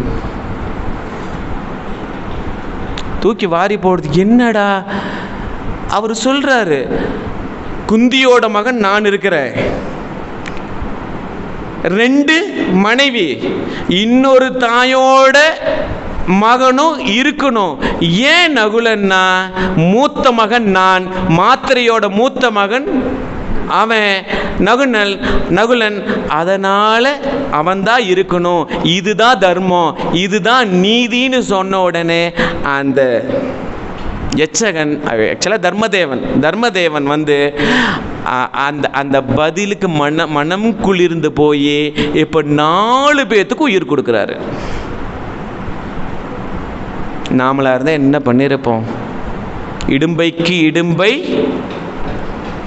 கனெக்ட் ஆகுதா? நாம இடும்பைக்கு இடும்பை. அவர் சொல்ற ரகசியம் என்னன்னா, எப்படின்னா, ஒரு தீய ரீதின்னு வச்சுக்கோங்களேன். பாருங்க, கம்முன்னு விட்டுட்டீங்கன்னாவே கொஞ்ச நேரத்தில் அணைஞ்சிடும். நம்மளோட வேலை என்னன்னா, எரிபொருளை போடக்கூடாது. விறகையோ கேசையோ மண்ணெண்ணையோ போடாமல் இருக்கிறதா நம்மளோட வேலையை தவிர, நான் ஏதாச்சும் பண்ணுறேன்னு போட்டிங்கன்னா எச்சம் எரியும். உதாரணம், கம்முன்னு இருந்தால் சரியே போயிடுமா? அதுக்கு பேர் தான் சாட்சி பாவனை. துன்பங்கள் வரும்போது உன் உடலை பாதிக்கலாமே தவிர, மனதை பாதிக்கலாமே தவிர, உன் ஆன்மாவை அது ஒன்றும் செய்ய முடியாது. நீ ஸ்க்ரீன் மாதிரி சாட்சி பாவனையாக நின்றுட்டு பார்த்துட்டே இரு. அது ஸ்க்ரீனில் அது பாட்டுக்கு ஓடிடும். நீ பாட்டுக்கு நீ இரு, உன்னோட வேலையை செய்யி, கடமை செய்யி, தர்மத்தின் வழி நில். நீ அப்படி நின்னேனா துன்பத்திற்கு துன்பம் கொடுக்க தேவையில்லை. அப்ப தர்மதேவன் தானா போயிட்டான். பாத்தீங்களா? வந்தவன் யுதிஷ்டன் வெறுத்துனானா தானா போயிட்டான். உங்ககிட்ட கேள்வி கேட்டனால ஜெயிக்க முடியாதரா சாமி, ஆளை விடுன்னு சொல்லிட்டு அவ ஓடி போயிட்டான். துன்பத்திற்கு துன்பம் படுப்பர், இடும்பைக்கு இடும்பை படுப்பர். யார் என்றால், நெருக்கடி வரும்போது கலங்காமல் நிலைத்த மனதோடு அப்படி லேசா ஒரு நகைத்தல், அதுக்கு பேர் நகுதல்னு பேரு. அதை கடந்து அடுத்தது என்னன்னு பார்த்துட்டு, ராமன் கஷ்டப்படவே இல்லை, என்னோட கடமை என்ன, வனவாசம் போகணும், இதான் இப்பவே போறேன். இந்த நிகழ்ச்சி தான் இப்படி இருக்குதே தவிர, அதுக்கப்புறம் பாருங்க, நாடு வந்துருச்சு, சீதையும் வந்துட்டா, அரசாட்சியும் வந்துடுச்சு. எதை விட்டானோ அது எல்லாம் இயல்பா கிடைச்சிடும். யுதிஷ்டனுக்கும் சேம் அதே தான். அதுக்கப்புறம் இவங்க வந்து என்ன பண்றாங்க? எல்லாத்தையும் ஆட்சி பண்றாங்க. அப்ப நம்ம இடும்பைக்கு இடும்பை என்ன பண்ண தேவையில்லை, கொடுக்க தேவையில்லை. படுப்பவராக இருக்க வேண்டும். படுப்பவர்னா ஆழமான பொருள் என்ன? இந்த துன்பம் வரும்போது ஏண்டா இவன்கிட்ட வந்தோன்னு சொல்லிட்டு நாமல் விரட்டுவதில்லை. செயலோ முயற்சியோ கர்மாவோ எதுவுமே கிடையாது. கம்முன்னு இருந்துட்டோம்னா அதுவாகவே ஓட வைப்பது. இப்படி சொல்லி நிறைவு செய்கிறேன். துன்பம் வரும்போது தன்னை யார் இழக்காமல் இருக்கிறார்களோ அவர்கள் இடும்பைக்கு இடும்பை படுப்பர். கரெக்டாக மணி 7:30 முடிச்சுக்கலாம் அப்படிங்கிறத சொல்லிட்டு நம்ம இத்தோட இந்த சிந்தனை நிறைவு செய்து கொள்கிறோம். பெரும்பாலும் சிந்தனை விருந்து அப்படின்னாவே நாம் வந்து நம்ம ஸ்டார்ட் பண்ணிட்டோம்னா அது ரொம்ப நேரம் இழுத்துட்டு போயிடும். ஏன்னா வெளியூர்லேருந்து இனிமேல் வருங்காலம் எல்லாமே வரட்டும், அந்த டைமுக்காக இப்போ நம்ம 7:30 பண்ணியாச்சு சரிங்களா. அப்போ தான் அவங்களுக்கு வீட்டுக்கு போய் சமைச்சு சாப்பிட வசதியாக இருக்கும் அப்படிங்கிறதுக்காக அதை நம்ம கண்டிப்பாக அந்த டைமில் நம்ம நிறைவு செஞ்சுக்கிறோம். இவ்வளவு நேரம் பொறுமையாக இங்கு அமர்ந்திருந்து இந்த சிந்தனை விருந்தை செவிமடுத்த அன்பான உள்ளங்கள் அனைவரையும் வாழ்க வளமுடன் என்று குருவின் நினைவில் நின்று வாழ்த்தி, உங்களுக்கு எது தேவையோ அது கிடைக்கட்டும் என்று வாழ்த்தி நான் நிறைவு செய்கிறேன். வாழ்க வளமுடன். நேரமாக இடும்பைக்கு இடும்பை படுப்பர் அப்படின்னு தலைப்பில் பேசினாங்க. எப்படி இருந்ததுங்க?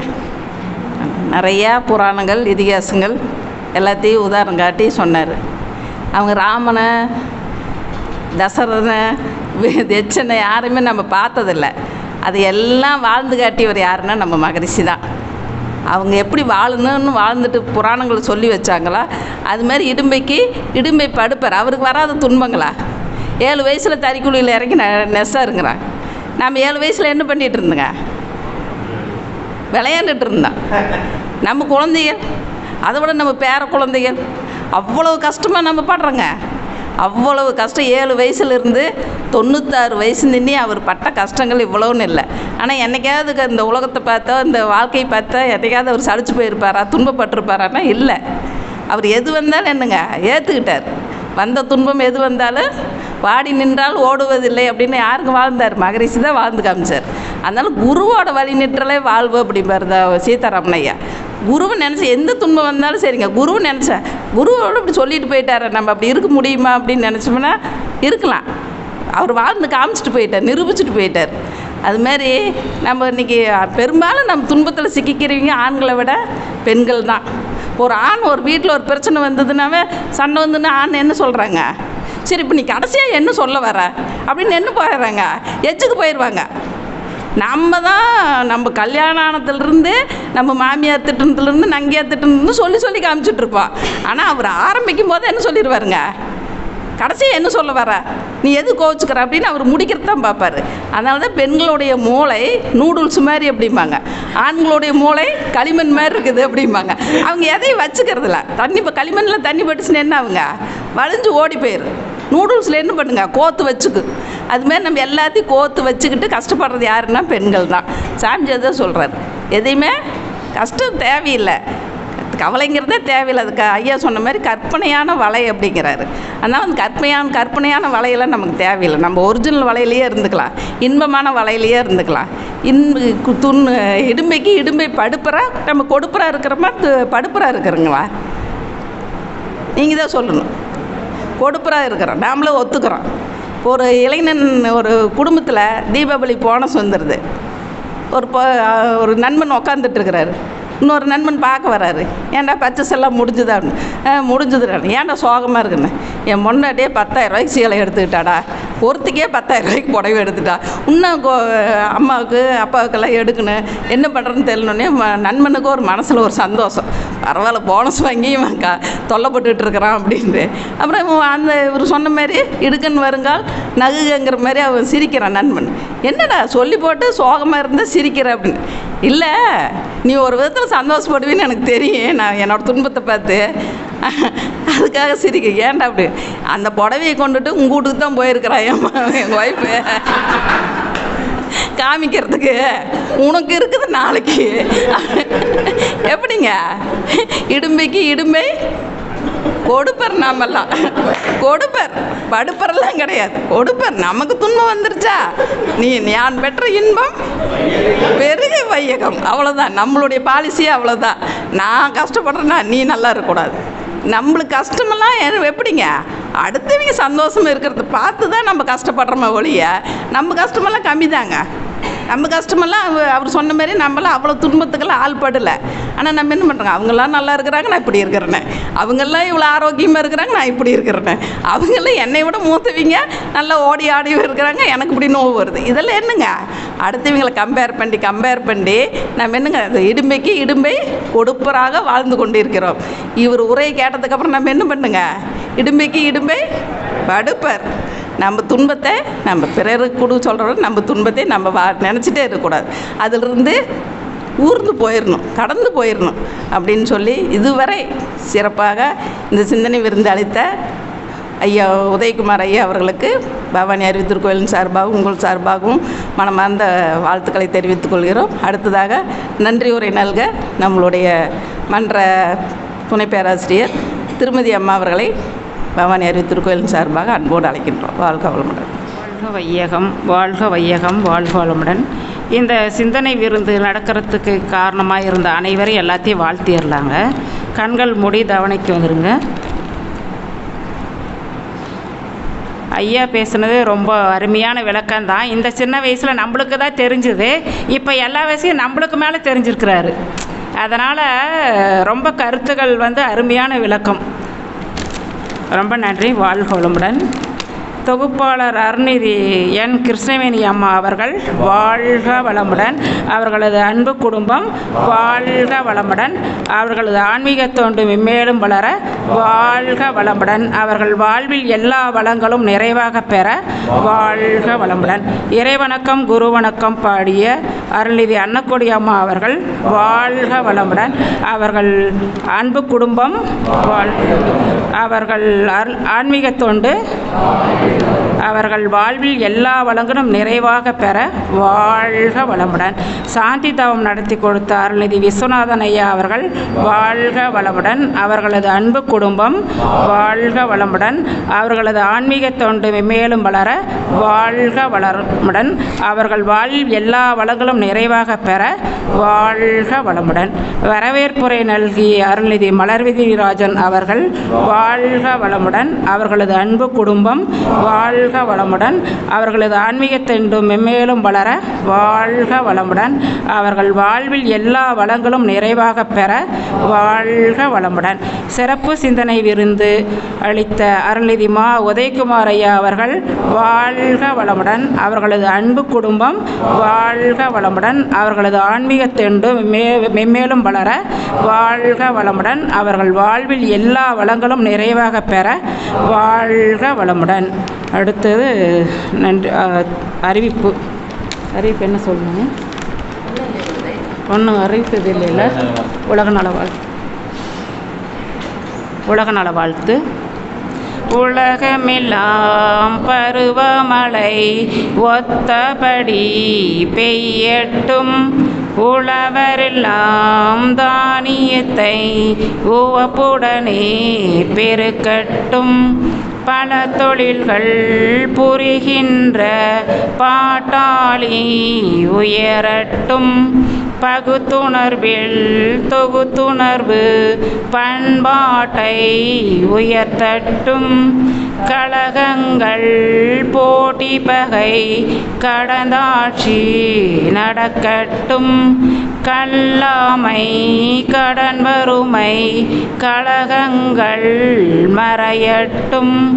நலவாழ்வை அளிக்கும் மெய் ஞான ஒளி வீசட்டும்.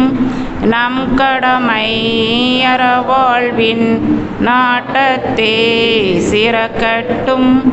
நம் கடமை அறவாழ்வின் நாட்டத்தே சிறக்கட்டும்.